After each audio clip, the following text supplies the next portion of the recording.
ሴፍቲ ታንከሩ ከመሄደው ከወራጁ ጋር እንድታገናኝልኝ አልችልም። የወንዝ ዳርቻዎቻችን ልማት ምን ይመስላሉ? ከተሞች ወንዝ አካባቢ ይመሰረታሉ። አካባቢ ብክለት ላይ የተለየ ነገር ለመፍጠር የምታደርጊው ጥረት በጣም አስደንቆኛል። አገልግሎት ሰጪ ተቋማቶች ሁሉ በተለይ ከወንዝ ብክለት ጋር ራሳቸውን አርቀው እርምጃ ወሰድ ላይ ያንዳንዱ ቅጣቱ በዛ ተብሎ ያነሳል። እዚህ አካባቢ የሚኖሩ ነዋሪዎች በሙሉ የሚጠቀሙት ወንዝ ነው። በዋነኛነት የከተማ አስተዳደሩ ይህን ደንብ ሲያወጣ ህብረተሰቡ ላይ ወይ ተቋማት ላይ ሽታቸው ተቀይረዋል፣ ማራኪ ሆነዋል። የአዲስ አበባ ደንብ ማስከበር ቢሮ መረጃ ለመስጠት ነበር። ወንዞች ዳርቻ ልማት በመሰራታቸው ወንዞቹ ያላቸው ውሃ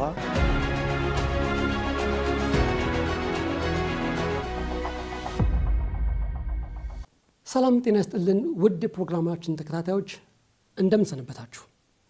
ዘወትር በዚህ ሰዓት የሚቀርበው የአዲስ አበባ ደንብ ማስከበር ባለስልጣን ከአዲስ ሚዲያ ኔትወርክ ጋር በጋራ በመተባበር የሚያዘጋጀው ደንብ አዲስ ፕሮግራማችን እነሆ ሰዓቱን ጠብቆ ጀመረ። እንግዲህ እንደተለመደው ዛሬም በአንድ ርዕሰ ጉዳይ ላይ ከእናንተ ጋር ቆይታ ለማድረግ እዚህ ስቱዲዮ ተገኝተናል። አብረናችሁ ቆይታ የምናደርገው እኔ ፕሮግራሙን በመምራት ፍቃዱ ምስጋናው አብሬያችሁ ቆይታ አደርጋለሁ። እንዲሁም ደግሞ ዛሬ የምናነሳውን ርዕሰ ጉዳይ በተመለከተ ከኛ ጋር ቆይታ ለማድረግ አብረውን የተገኙ እንግዶች አሉ። እናንተም የፕሮግራማችን ተከታታዮች ከኛ ጋር አብራችሁ ቆይታ እንድታደርጉ እንጋብዛለን። ከዛ በፊት ግን ይህን የተመለከተ የተዘጋጀ አጠር ያለ ድራማ አለ። እሱን ተከታትለን እንመለሳለን።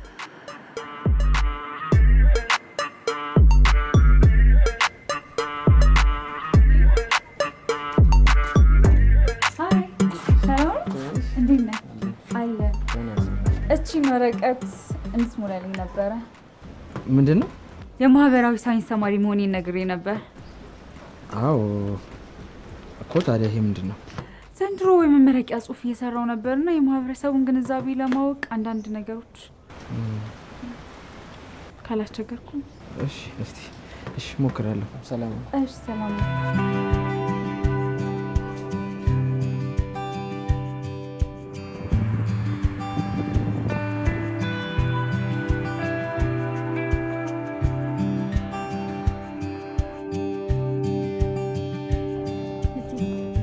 ወይኔ ልጄ ኧረ ማሚ በቃ ተረጋጊ። ልጄን ማሚ ተረጋጊ በቃ ልጄን ተረጋጊ በቃ ማሚ። ምንም እኮ አይሆንም። ታውቂው የለ ድፍርስን የሆነ ቦታው የስልኩን ዘግቶት ቁጭ ብሎ ነው የሚሆነው። ቀኑ ሙሉ ምንም አልሆነም። ቀኑ ሙሉ ስልኩ ዝግ ይሆናል። አንቺ እንኳን ስንቴ ሞከርሽለት? የለም። እስቲ ለአባቱ ደውይለት። እሺ ቆይ ደውይ። ታዩ እንደው የልጅ አንድ ነገር መሆን ለአባትሽ ምንም ማለት አይደለም። ታዩ እኔ እወጣዋለሁ። ማሚ ለምንድን ነው እንደዚህ የምትሆኚው ግን? ተረጋጊ ትንሽ። ምሳሌም እኮ ሊፈልገው ሄዷል። ትንሽ ይሄን ጠብቋል የሚለውን ነገር እናያለን። ከርታታ ልጄ ተረጋጊ እናቴ። እሱስ ቢሆን ከሄደ ስንት ጊዜው ነው? መጣ አልመጣም ልጄ። አንቺ እንደዚህ ስትሆኚ አንቺን ለማረጋጋት እኮ ነው። ይኸው ዜማ ራሱ ሰፈሩ እንዳለ እያመሰ ያለው። ለምን አትረጋጊም? ትንሽ እንታገሰው። የሆነ ነገር ነግሩን ይሆናል እኮ የፈለጉት ነው። ሬሳውን የልጄ ሬሳውን ልጠብቅ? ሞተ ብለው እስኪያመጡልኝ ልጠብቅ? ምን ልጠብቅ? እኔ አውቀዋለሁ፣ ልጄን አውቀዋለሁ። ማን ያቅለታል ያለ እኔ ልጄን አውቀዋለሁ። ወየው ልጄ ሞተ። ወይኔ ልጄ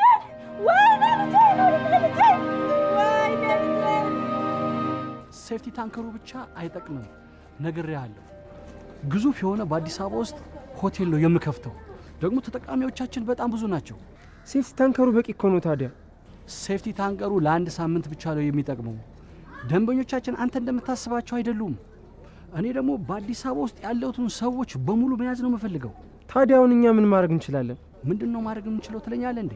በቃለ መሰረት ሴፍቲ ታንከሩን ከመሄደው ከወራጁ ጋር እንድታገናኝልኝ እፈልጋለሁ። ነግሬሃለሁ። አታስለፍልፈኝ። አልችልም። ደንቦች እየተከታተሉኝ ነው። አልችልም። እሺ ገንዘብን ታገኛታለህ። ማን ነው ካሳያለሁ።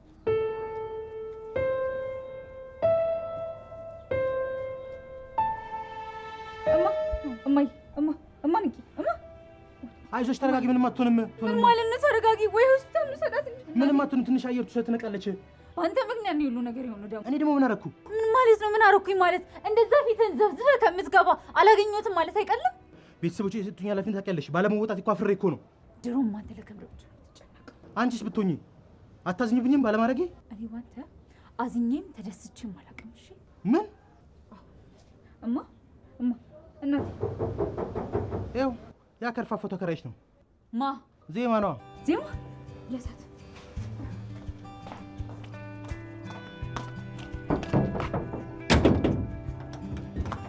ፈጣኑ ወንድሜ ምን ሆነ?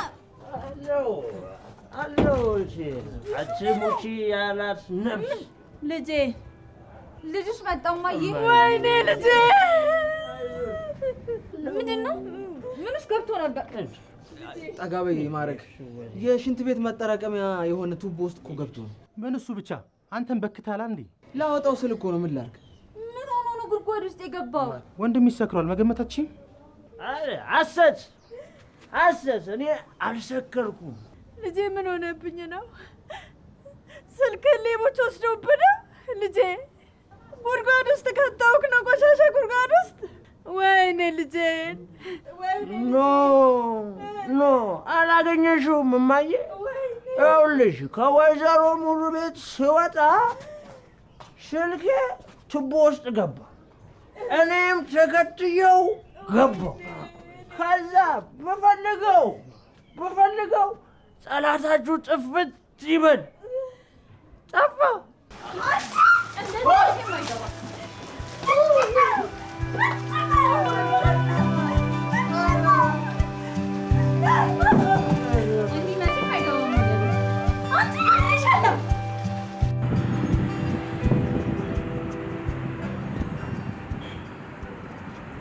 ግንባሩ ደረቅ ነው። እዚህ ጉዳይ መግባት አልፈልግም።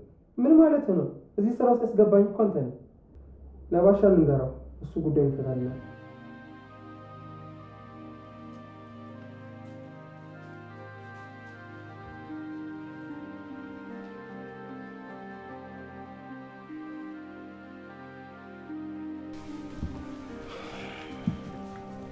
ባሻ የሉም እንዴ?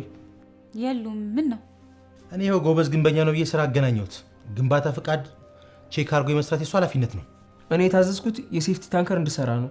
እሱን ደግሞ ሰርቼ ጨርሻለሁ። ሴፍቲ ታንከሩን ከውሃ ፍሳሽ ጋር አላገናኘም ብለው ነው? ለስንት ሰው እያገናኛል ነበር እንዴ? እሱ ድሮና ዘንድሮ ደግሞ ይለያያል። አሁን የሆነ ነገር ብሰራ እኔ ነው የምታሰረው። ደንቦች ያስሩኛል። ደንቦች? አንተ ለደንቦች መላት ነው። አንተ ደግሞ ከግንባሩ ብሰሃል። ሁሉም ውሻ ላበላው ነው የሚጮኸው። ይልቅ ተረትህን ተውና ብር ካነሰ እንድጨምርልህ ልንገረው። በተረፈ ባሻንም አናስቸግረው። ተነስ እንዲድ። ይቅርታ ግን ረሳንሻ በወሬ መሃል። የዚህ ሰፈር ሁሉ እኮ ሀሳቡን ሁሉ እኔ እንድፈታለት ይፈልጋል። የዚህን ሁሉ ሰው ሀሳብ ፈትቼ አልችልም።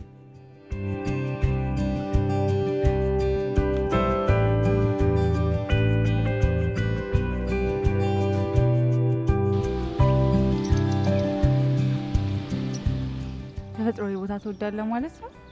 በጣም በተለይ እንደዚህ ንጹህ አየር ካለበት። ለመጀመሪያ ጊዜ እንደዚህ አይነት ቦታ ስመጣ ግብዣን ሳልደረደር ስለወሰድኩኝ ደስ ብሎኛል። እኔም አምነሽኝ ስለመጣሽ በጣም አመሰግናለሁ። እኔ ምልክ ከተማ ውስጥ ካሉ እነዛ ሁሉ መዝናኛ ቦታዎች ውስጥ ለምንድን ነው እዚህ ይዘኝ ገባው? ለመመረቂያ ጽሑፍሽ ያዘጋጀሽውን መጠየቅ አይቼዋለሁ እና የአካባቢ ብክለት ላይ የተለየ ነገር ለመፍጠር የምታደርጊው ጥረት በጣም አስደንቆኛል። እሺ አመሰግናለሁ። በዛ ላይ ደግሞ ከተማችን ያለችበትን የብክለት ደረጃ ለማወቅ ከዚህ የተሻለ ተመራጭ ቦታ የለም ማለት። ይኸውልሽ ይሄ ወንዝ እዚህ አካባቢ የሚኖሩ ነዋሪዎች በሙሉ የሚጠቀሙት ወንዝ ነው። ለእያንዳንዱ ነገራቸው፣ ለማብሰል፣ ለመጠጣት፣ ለእያንዳንዱ ነገር። ኖ በጣም ቆሻሻ እኮ ነው። በጣም የሚገርመው ነገር ግን ለመቆሸሹም ዋናዎቹ ተጠያቂዎች እኛው ራሳችን መሆናችን ነው። አልገባኝም።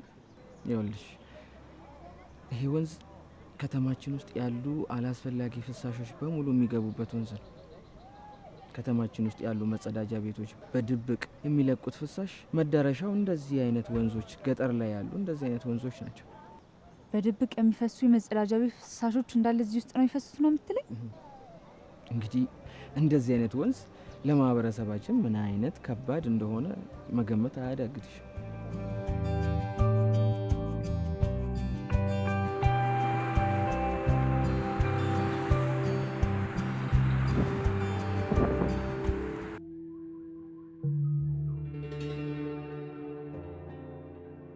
ከወይዘሮ ሙሉ ቤት ሲወጣ ስልኬ ቱቦ ውስጥ ገባ። እኔም ተከትየው ገባ። ሴፍቲ ታንከሩን ከውሃ ፍሳሽ ጋር አላገናኘም ብለው ነው? ለስንት ሰው እያገናኛል ነበር እንዴ? እሱ ድሮና ዘንድሮ ደግሞ ይለያያል። አሁን የሆነ ነገር ብሰራ እኔ ነው የምታሰረው። ደንቦች ያስፉኛል።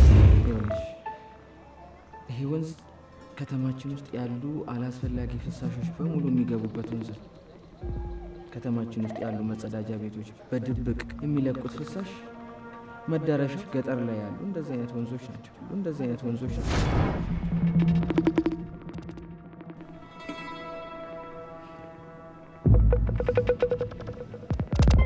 ሄሎ፣ የአዲስ አበባ ደንብ ማስከበር ቢሮ መረጃ ለመስጠት ነበር።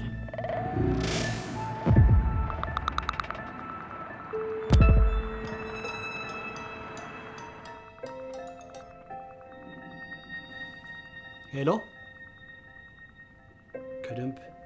ከደንብ ጽሕፈት ቤት ቢሮ። አልችልም። ደንቦችን እየተከታተሉኝ ነው። አልችልም። እሺ፣ ገንዘብን ታገኛታለህ። ማን ነው ካሳያለሁ። ቆሻሻ ከደንብ ጽሕፈት ቤት ቢሮ። ወይኔ እኔ ግንባሩ አይደለሁም። አስበላኝ።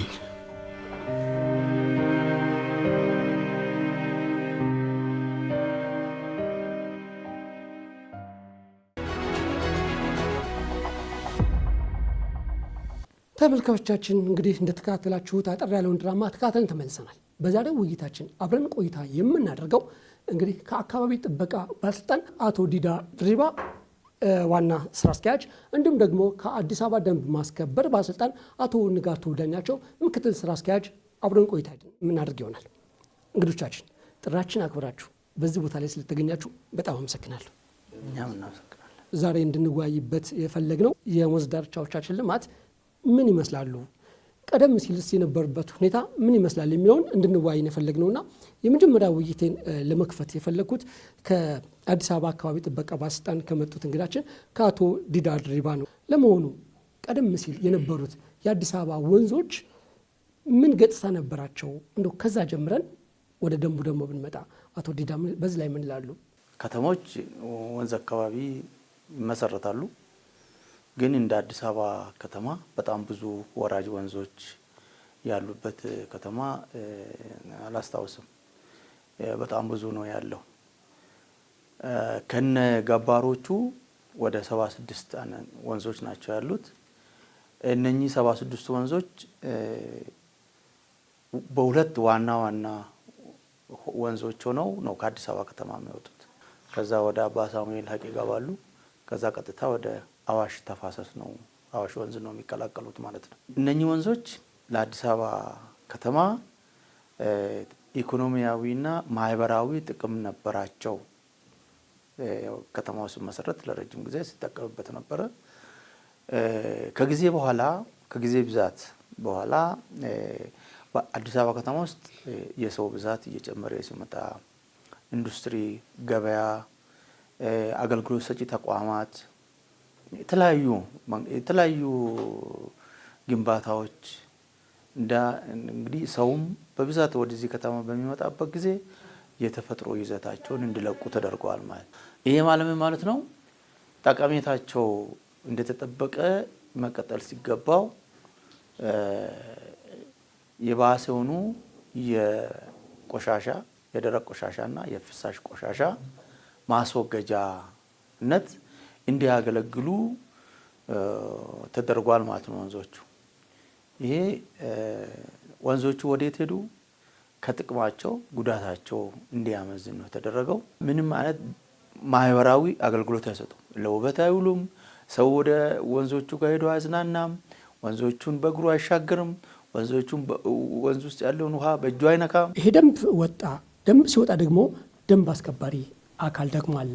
የአዲስ አበባ ደንብ ማስከበር ባለስልጣን ደግሞ ከአዲስ አበባ አካባቢ ጥበቃ ባለስልጣን ጋራ በጋራ የሚሰራ ነውና ይሄ ደንብ ከወጣ በኋላ ወደ እናንተ ነው የመጣው። ወደ አዲስ አበባ ደንብ ማስከበር ባለስልጣን ነው ደንቡን እንዲያስከብር የመጣውና በዚህ ጉዳይ ላይ እናንተ ምንድነው እየሰራችሁ ያላችሁት? እስኪ አቶ ንጋቱ። የደንብ ቁጥር 180 2017 ሲወጣ በዋነኛነት መሰረት ያደረገው የዜጎችን ህገ መንግስታዊ መብት ነው። ዜጎች በጤናማ አካባቢ በምቹ ሁኔታ በንጹህ አካባቢ የመኖር መብት አላቸው። ይሄን መብታቸው እንዲጠበቅ ከማድረግ መሰረት ያደረገ ነው። ከምንም በላይ ደግሞ የከተማ አስተዳደራችንን የተፈጥሮ ሚዛን ከመጠበቅ አንጻር ትልቅ አስተዋጽኦ ስላለው የወንዞች ልማትና የወንዞች ዳርቻ ብክለት መከላከል ከዚህ አኳያ ነው።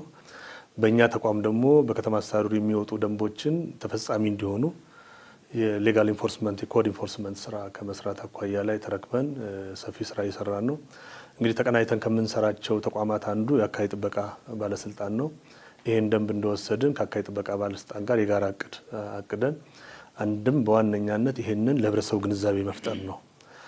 ደንብ ማውጣት ብቻ ሳይሆን የወጣውን ደንብ ህብረተሰቡ እንዲገነዘበው ከዚህ በፊት በተለምዷዊ መንገድ ወይም ደግሞ በቀለለ መንገድ ፋብሪካዎችም፣ ኢንዱስትሪዎችም፣ ሪል ስቴቶችም፣ ሆስፒታሎችም፣ ግለሰቦችም ፍሳሽን ከወንዝ ጋር የማገናኘት ሁኔታ ተለምዷዊም በአንዳንዱ ደግሞ ህጋዊ ባልሆነ መንገድም ደግሞ አውቆም በማድረግ ረገድ የነበሩትን ወደ ትክክለኛ ቦታ እንዲያስተካክሉና ጤናው ጉዳት የሚያስከትለው ችግር ምን እንደሆነ የማስገንዘብ ስራ ላይ ነው ትኩረት ያደረግነው።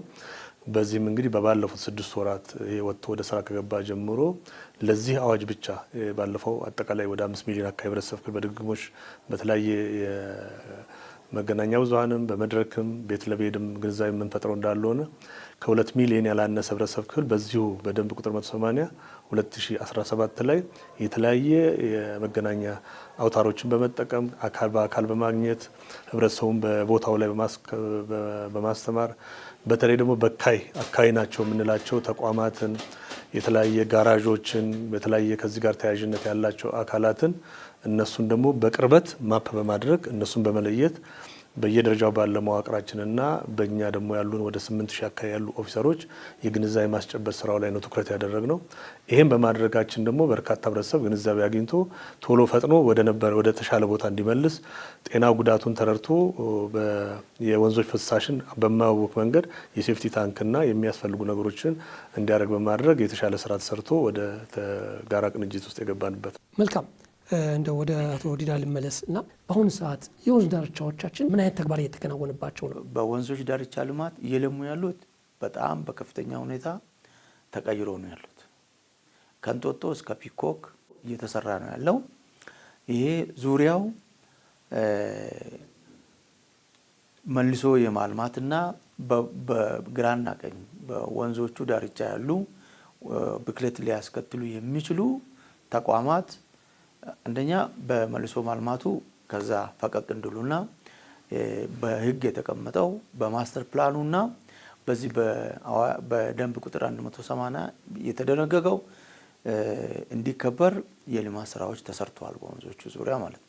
ከዚህ በፊት እንግዲህ በነበረው ልማዳዊ አሰራር የሚሆን ጠባቂና ተቆርቋሪ ወይ ደግሞ ከልካይ በሌለበት ሁኔታ ግለሰቦችም ተቋማትም የመንግስትም የግል አምራችም የሚሆን አገልግሎት ሰጪ ኑሮ ሂደት በስራ ሂደት የሚመረተውን ቆሻሻ ፍሳሽ የሚሆን ጠጣር ወደ ወንዝ ሲለቁ የነበሩት እንዲያቋርጡ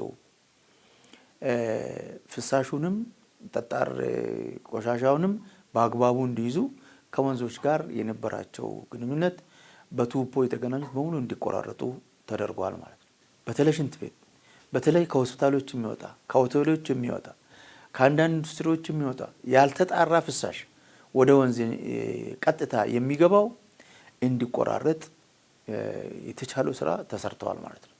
አንዳንዶቹ የግድ ትሪትመንት ፕላንት ውሃውን የሚያክቡበት አጣርቶ ወደ ወንዝ የሚለቁበት እንዲያዘጋጁ፣ በግለሰብ ደረጃ ግን ያለው ማንኛውም ከወንዝ ጋር የተገናኘ ቱቦ ያላቸው እንዲቆራርጡ እና የራሳቸው ብቃት ያለው ሽንት ቤት እንዲያቋቁሙ እንዲገነቡ፣ ሁለተኛ ደግሞ ሴፕቲ ታንክ እንዲኖራቸው የፍሳሽ ቆሻሻ ማጠራቀሚያና ከዛ ደግሞ ሲሞላ ከዛ በመኪና ወስደው ወደ ተፈቀደለት ቦታ የማፍሰስ ስራ እንዲሰሩ አቅጣጫ ተሰጥቶ በዚህ አይነት ሁኔታ ስራ እየተሰራ ነው ያለው ማለት ነው። እርምጃ አወሳሰድ ላይስ እንደው ምን ያህል ነው እየሰራችሁ ያላችሁት? በዋነኛነት የከተማ አስተዳደሩ ይህን ደንብ ሲያወጣ ህብረተሰቡ ላይ ወይ ተቋማት ላይ እርምጃ ወስዶ ከዚህ የሚገኝ ገቢ የማምጣት አይደለም።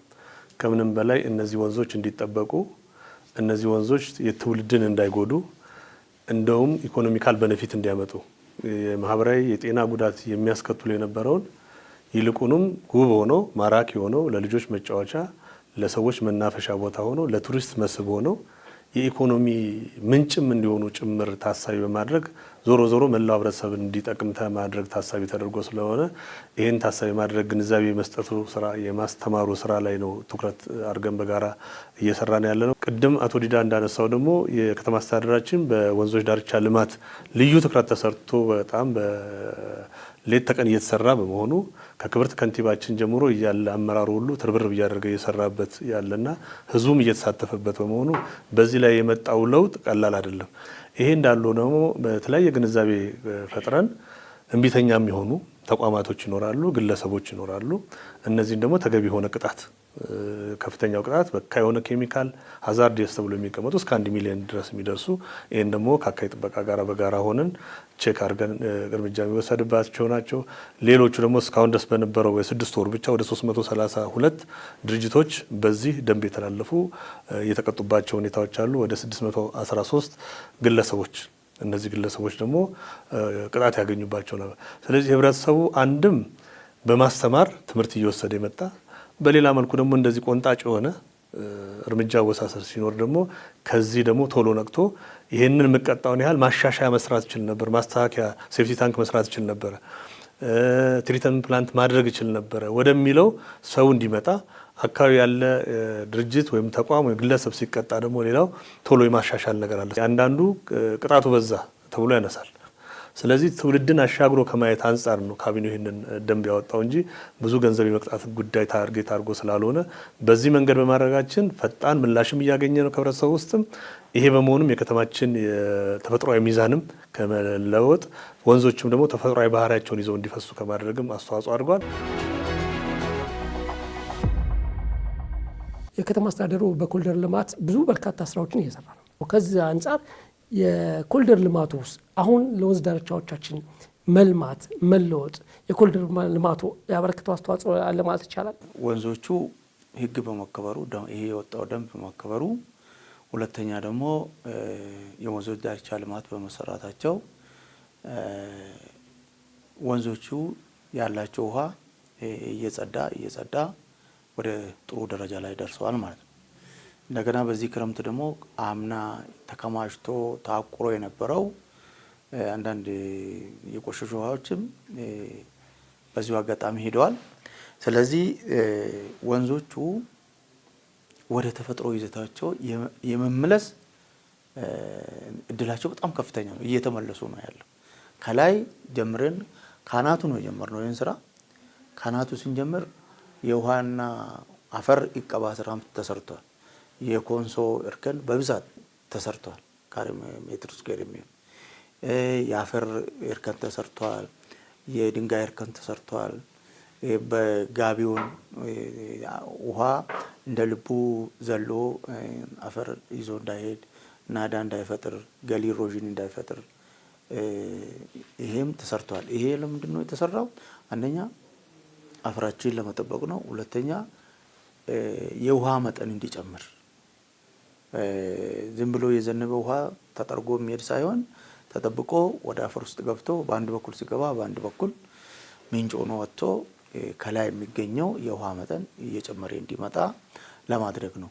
ሽታቸው ተቀይረዋል፣ ማራኪ ሆነዋል። አካባቢያቸው በግራና በቀኝ ለሰው ልጆች መዝናኛ የሚሆን መንገድ ተሰርተዋል። የልጆች መጫወቻ ተሰርተዋል። የአዋቂዎች ማረፊያ ተሰርተዋል። የስፖርት ሜዳዎች አሉ።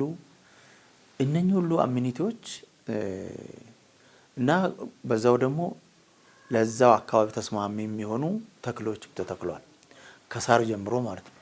መልካም በጣም ደስ ይላል። እንግዲህ አቶ ዲዳ የኮሪደር ልማቱና የወንዝ ዳርቻዎች ልማት መኖራቸው ያላቸውን ጠቀሜታ በደንብ ገልጸውልናልና እነዚህ የወንዝ ዳርቻዎች ልማት ዛሬ ለምተዋል፣ ዛሬ አምረዋል፣ ለተመልካችም ለዓይንም ማራኪ ሆነዋል እና ነገር ግን በዘላቂነት ውበታቸውን ጠብቀው እንዲጓዙ ደግሞ ጥበቃ ያስፈልጋቸዋል። ጥበቃ ከሚያደርጉት ተቋማት መካከል ደግሞ የአዲስ አበባ ደንብ ማስከበር ባለስልጣን አንዱ ነው። እንደው በዚህ ላይ ዝግጁነታቸው ምን ይመስላል? እስኪ እንዴት ነው የሚቀጥለው? ይህንን ደንብ ከማስጠበቅም ኮሪደር ልማት መሰረተ ልማቶች እንዲጠበቁ በማድረግም የኮሪደር ልማቱ የሳይክል ሌኑ፣ ግሪነሪዎቹ፣ አስፓልቶቹ፣ በተለይ የተተከሉ ስማርት ፖሎች፣ መሰረተ ልማቶች ከደንብ ጥሰት እንዲጠበቁ ከማድረግ አንጻር በማስተማርም ደንብ የተላለፉትን ደግሞ እርምጃ በመውሰድም እነዚህ ልማቶች ለትውልድ እንዲተላለፉ የማድረግ ስራ ትኩረት አድርገን እየሰራ ነው። ከዋና አመራር ጀምሮ በየደረጃ እስከታች ያለ አመራርና ኦፊሰር በወንዞችም በኮሪደር ልማት ላይም የመጀመሪያ ቁጥር አንድ አጀንዳ አድርጎ እየሰራ ነው። ከዛሬ አጀንዳችን ላይ በዋነኛነት የወንዞች ዳርቻ ልማት ጋር በተያዘና የወንዞች ዳርቻ ብክለት መከላከል ስለሆነ በተለይ ይሄ ደግሞ ተጠናክሮ እንዲቀጥልና አምራች ኢንዱስትሪዎች፣ ተቋማት፣ የተለያዩ መንግስታዊም ሆነ መንግስታዊ ያልሆኑ ተቋማት፣ አገልግሎት ሰጪ ተቋማቶች ሁሉ በተለይ ከወንዝ ብክለት ጋር ራሳቸውን አርቀው ትሪትመንት ፕላንታቸው እያዘጋጁ እንደገና ደግሞ የሴፍቲ ታንክም እያዘጋጁ ከግለሰብ ጀምሮ ጋራዦችም መኪና ጥበት የምንላቸው ሁሉ ይሄ የሚያደርሰውን ጉዳት እየተረዱ እኛም ደግሞ እያስተማር ክትትልና ድጋፍ ቁጥጥር እያደረግን እርምጃም እየወሰድን ከተማችን ውብ፣ ጽዱ፣ ማራኪና ለነዋሪዎቿ ምቹ የማድረግ ስራ ባለስልጣን መስሪያ ቤታችን አጠንክሮ የሚሰራ ይሆናል። ከተማችን ውብ ጽዱ ሆና እንድትዘልቅ የወንዝ ዳርቻዎቹ ውብ ሆነው ለቱሪስት ምቹ እንዲሆኑ፣ ለአይን ማራኪ እንዲሆኑ፣ ሰዎች የሚጎበኟቸው፣ የሚሄዱባቸው፣ የሚያርፉባቸው፣ የሚዝናኑባቸው እንጂ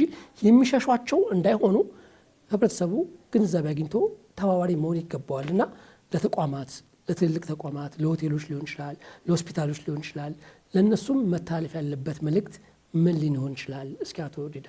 አዲስ አበባ እየተቀየረች እንደ ስሟ አበባ እየሆነች መጥታለች። የሚጎበኝ ነገር አለ።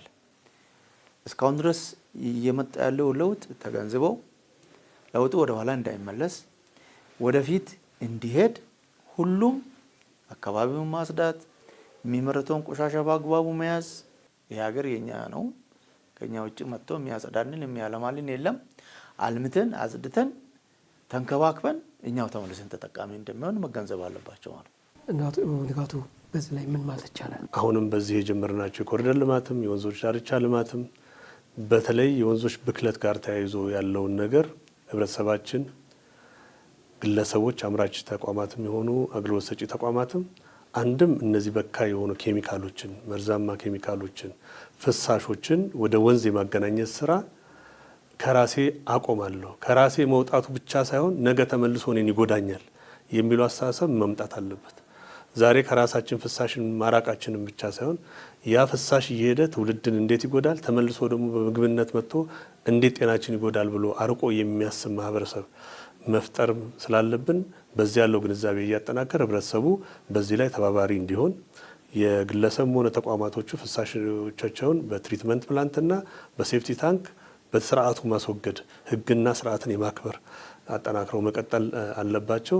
አሁን የተጀመረውን የወንዝ ዳር ልማት በዚህ አይነት መንገድ አብቦ የቱሪስት መስህብና የዜጎቻችን የልጆቻችን የትውልድ መስህብ ሆኖ እንዲቀጥል በማድረግ ረገድ የመንከባከብ ኃላፊነት በጋራ ልንወጣ ይገባናል። አምራች ኢንዱስትሪም ሆነ ግለሰቦች ደግሞ አሁንም ገና ሁሉም ጋር ደርሰን ግንዛቤውም ሰፍቶ እስከሚጠናቀቅ ድረስ ህብረተሰቡ ደግሞ ተባባሪ መሆን አለበት። በእንደዚህ አይነት ድርጊት ውስጥ ያሉ አካላትንም በመምከርም በመከሰጥም በመጠቆምም በጋራ በመከላከልም ትልቅ ኃላፊነት ስላለባቸው በከተማችን ውብ፣ ምቹ፣ ሳቢ፣ ማራኪ እንድትሆን በማድረግ የወንዞች ዳርቻ ልማት በጀመርነው አይነት መንገድ ከብክለት የጸዳ እንዲሆን በማድረግ ረገድ ተቋማትም ግለሰቦችም በደንብ ማስከበር ስራ በምንሰራባቸውና ግንዛቤ በምንፈጥርባቸው ሂደቶች ውስጥ ተባባሪ እንዲሆኑ በቀጣይ በጋራ እንድንሰራ በዚህ አጋጣሚ ጥሪ ማቅረብ እፈልጋለሁ። አመሰግናለሁ። እኔም ሁለታችሁንም እጅግ በጣም አድርጌ አመሰግናለሁ። ተመልካቾቻችን የወንዝ ዳርቻ ቀደም ሲል የነበረውን ብክለት፣ በአሁኑ ሰዓት እየተከናወነ ያለውን ልማት አስመልክተን ስናደርግ የነበረው ቆይታ ይህን ይመስል ነበር። በውይይታችን ቁም ነገር እንዳገኛችሁበት ተስፋ እናደርጋለን። የዛሬውን ፕሮግራም በዛ በቃል። ሳምንት በሌላ ርዕሰ ጉዳይ ከሌሎች እንግዶች ጋር የምንጠብቃችሁ ይሆናል። እስከ ሳምንት ቸር ሰንብቱ።